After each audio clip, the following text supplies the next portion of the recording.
रामचंद्र जी कह गए सिया से, ऐसा कलयुग आएगा भगवान के मंदिर से ही भगवान का सामान चोरी हो जाएगा। भारत के 28 राज्यों में से उत्तराखंड के प्रमुख शहर हल्द्वानी में आप सभी का स्वागत है। आप सब लोग इन दिनों देख सुन और पढ़ रहे होंगे अयोध्या के राम मंदिर का चंदा चोरी का मुद्दा। चलिए ये तो बड़े स्तर का हो गया, लेकिन अगर आप अपने आसपास के शहर मोहल्ले कॉलोनियों में भी देखें तो मंदिर मस्जिद गुरुद्वारे चर्च ये सब राजनीति के ठिकाने बनते जा रहे हैं।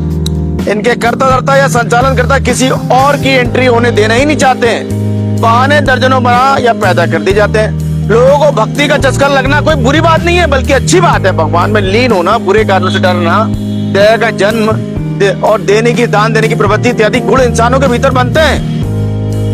लेकिन कभी कभी ऐसे संचालन करता दो मुंह वाले दिखते हैं या कहे होते हैं। भाषण प्रवचन में सात्विक बात करते हैं, लेकिन छुपके कुछ और योजनाएं बनाते हैं। चलिए लंबा हो जाएगा इस पर बात, फिलहाल देश की अन्य खबरों पर एक नजर डाल लेते हैं। बात करें देश की राजधानी दिल्ली से, तो दिल्ली कैबिनेट ने 15,000 करोड़ रुपए के बजट के साथ नई इलेक्ट्रॉनिक वाहन नीति की मंजूरी दी है।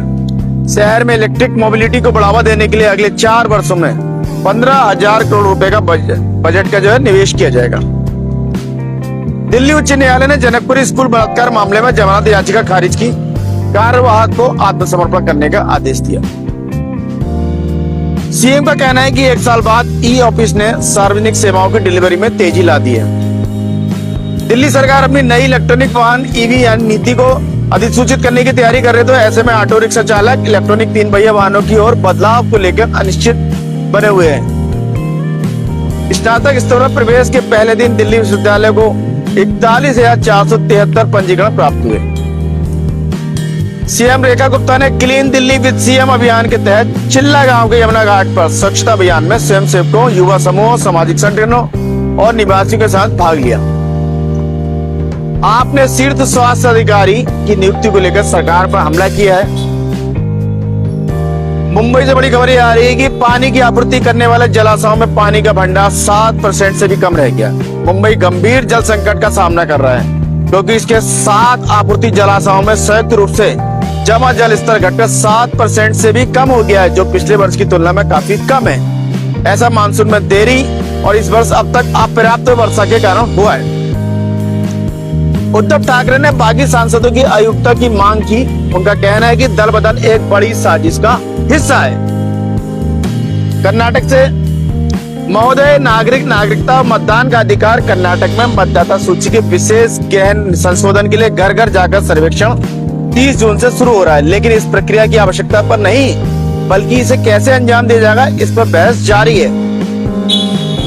कर्नाटक में हुए सर्वेक्षण में दूरसंचार शिकायतों के निवारण को लेकर व्यापक असंतोष सामने आया और ट्राई से कड़ी कार्रवाई की मांग की गई है। मैसूर में मानसून की कमजोर संभावनाओं के चलते किसानों के लिए फसल संबंधी सलाह जारी की गई है। बौक्का समुदाय के गढ़ पर कब्जे के लिए राजनीतिक संघर्ष तेज हो गया है, जिसमें बिदादी टाउनशिप परियोजना एक अहम मुद्दा बनकर उभरी है। परियोजना का शुरुआती विरोध किसानों के हितों को लेकर था, लेकिन अब वह पुराने मैसूर क्षेत्र में जमींदार जाति के नेताओं के बीच वर्चस्व स्थापित करने का मैदान बन गया है। केरल से बड़ी खबर आ रही है कि तिरुवनंतपुरम नगर निगम की बैठक में हिंसा भड़क हुई, जब भाजपा पार्षद ने विरोध प्रदर्शनों के बीच कांग्रेस नेता के.एस. सबरीनाथन पर हमला किया। परिषद की बैठक तनावपूर्ण माहौल में शुरू हुई, क्योंकि विपक्षी एलडीएफ और यूडीएफ ने भाजपा पार्षद आर. सुक्थन के कार्यकाल में निरंतर के विरोध खिलाफ जो है विरोध प्रदर्शन किया। आर. सुक्थन को कापा कानून के तहत गिरफ्तार कर बियूर जेल में रखा गया। आरोप है कि 2 महिला कांग्रेस पार्षदों पर भी हमला किया गया। पी विजयन के दिल्ली हवाई अड्डे पर फंस जाने के बाद केरल हाउस प्रोटोकॉल के अधिकारी को निलंबित कर दिया गया। शनिवार को केरल के विपक्षी नेता दिल्ली हवाई अड्डे पर पहुंचे तो उन्हें पता चला कि प्रोटोकॉल कार्यालय द्वारा उनके लिए बुक की गई उड़ान पहले से ही रवाना हो चुकी है। इसके चलते वे कई घंटों तक फंसे रहे और बाद में दूसरी उड़ान में कन्नूर स्थित अपने घर पहुंचे। केरल के मृत्युदंड क्षेत्र में हाथियों की हत्याएं फिलहाल जारी हैं।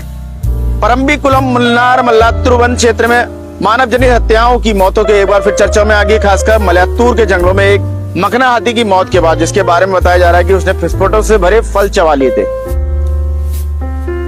विपक्षी एलडीएफ ने स्त्री सुरक्षा योजना के तहत लाभों के वितरण न होने के विरोध में प्रदर्शन किया। तमिलनाडु में विधायक के पद एमआर विजय भास्कर के इस्तीफे से एआईएडीएमके को एक और झटका लगा। तमिलनाडु विधानसभा सचिव ने मद्रास उच्च न्यायालय को बताया कि विधायकों के इस्तीफे के पीछे का मकसद अप्रासंगिक है। सर्वदलीय बैठक में अंथियूर गुड़ मेले के स्थल को स्थानांतरित करने के प्रस्ताव का विरोध किया है। भाग्यराज का शोक सर्कस में बदल गया है। राडिगा शरद कुमार ने पीटीआई की आलोचना की और कार्रवाई की मांग की। एडप्पी पलानीस्वामी ने टीवीके की नेतृत्व वाली सरकार से एनएलसी के विनिवेश मुद्दे पर जयललिता के उदाहरण का अनुसरण करने का आग्रह भी किया।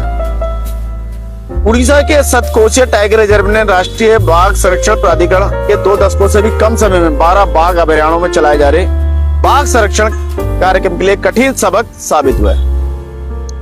कोलकाता के पूर्व पार्षद शम्स इकबाल अनिल को 70 लाख रुपए की जबरन वसूली के मामले में आज पुलिस ने गिरफ्तार कर लिया और उससे पूछताछ जारी है। एजेयूपी प्रमुख हुमायूं कबीर पर भाजपा का कथित तौर पर धमकी देने के आरोप में मामला दर्ज किया गया। धार्मिक संविधाओं को भड़काने के आरोप में भाजपा द्वारा कबीर के खिलाफ एक और एफआईआर आज दर्ज की गई है। आंध्र प्रदेश के एनटीआर जिले के विजयवाड़ा स्थित कृष्णलंका पुलिस स्टेशन में हाल में हुई एक व्यक्ति की कथित हिरासत में मौत एक बड़ा राजनीतिक मुद्दा बनती जा रही है। राष्ट्रपति दौरे के कारण सोमवार को पीजीआरएस सेवा रद्द कर दी गई है। टीटीडी ने आम तीर्थ यात्रियों को प्राथमिकता देने के लिए सोमवार को वीआईपी ब्रेक और उसी दिन श्रीवाणी दर्शन रद्द कर दिया। बिहार से बड़ी खबर ये आ रही कि राबड़ी देवी ने सर्कुलर रोड स्थित 10 नंबर के बंगले को खाली करना शुरू कर दिया क्योंकि इसकी समय सीमा 29 जून को समाप्त हो रही है। तेजस्वी ने कहा बिहार दिवालियापन की होने की कगार पर। पार्टी कार्यालय में प्रेस को संबोधित करते हुए राष्ट्रीय जनता दल आरजेडी के नेता ने आरोप लगाया कि घोटालों, भ्रष्टाचार, राजस्व हानि, बढ़ते राजकोषीय घाटे और बढ़ते कर्ज के कारण राज्य को भारी वित्तीय नुकसान का सामना करना पड़ रहा है। असम से बड़ी खबर यह है कि अमित शाह ने असम के मुख्यमंत्री को फोन करके राज्य के कुछ हिस्सों में बाढ़ जैसी स्थिति पर चर्चा की और हेमंत बिस्वा ने उन्हें विस्तार से एक चीज बताई। बारिश से प्रभावित अरुणाचल प्रदेश में भूस्खलन से नदी में बांध बन गया। निचले इलाकों में असम के लिए चेतावनी जारी की गई। इधर यूपी से बड़ी खबर आ रही है कि अयोध्या के वकीलों ने राम मंदिर में गबन के आरोपों का केस लड़ने से इनकार कर दिया। उन्होंने कहा हम इन लोगों का साथ नहीं देंगे जो भगवान के घर में चोरी करते हैं। उत्तर प्रदेश में प्रशिक्षण विमान दुर्घटनाग्रस्त होकर गिरा। प्रशिक्षु पायलट सुरक्षित बताया जा रहा है। ये एडीसी का बयान आया है, डायरेक्टर का। नोएडा के सेक्टर 119 स्थित अरण्य सोसाइटी में आग लग गई। बचाव अभियान अभी तक जारी है। उत्तर प्रदेश पुलिस ने अयोध्या गबन मामले में सभी आरोपियों को उनकी जो आवास की तलाशी और उनके ठिकानों की तलाशी फिलहाल जारी है। जयपुर में सेप्टिक टैंक की दीवार गिरने से 3 मजदूरों की मौत हो गई और करीब 1 दर्जन लोग घायल हो गए। हरियाणा और राजस्थान ने 1994 के यमुना जल समझौते को लागू करने के लिए समझौता ज्ञापन पर हस्ताक्षर किए। स्थानीय खबरों में खटीमा में धामी ने कार्यक्रम अनुसार सोमवार को खटीमा हेलीपैड होलीपैड में जनता व जनता प्रतिनिधियों से मुलाकात कर उनकी समस्याएं सुनी और जानी। उन्होंने कहा अधिकारियों को निर्देश दिए कि इनकी समस्याएं हमारी प्राथमिकता है, हमारी सरकार की प्राथमिकता है, इसलिए इनको जल्द से जल्द निराकरण किया जाए इनकी समस्याओं को। इधर कैबिनेट मंत्री राम सिंह खेड़ा ने जसपुर नगर पालिका का औचक निरीक्षण कर डाला और गैर हाजिर अधिकारियों पर कार्रवाई के निर्देश दे डाले। साथ ही उपस्थिति पंजीकरण की जांच करने में कई अधिकारी अनुपस्थित पाए गए और कई लोग तो लंबे से। तो इस तरह की सामग्री पर उन्होंने आपत्ति जताई है और डांट लगाई। आशा है आपको खबरें अपडेट रख रही होंगी, चाय पर चर्चा के लिए मसाला प्रदान कर रही होंगी। अपने विचार और सुझाव साझा करें। कल फिर नए विषय के साथ आपके समक्ष उपस्थित होंगे। इसी के साथ मैं मनोज आर्य, खबर संसार के लिए जय हिंद।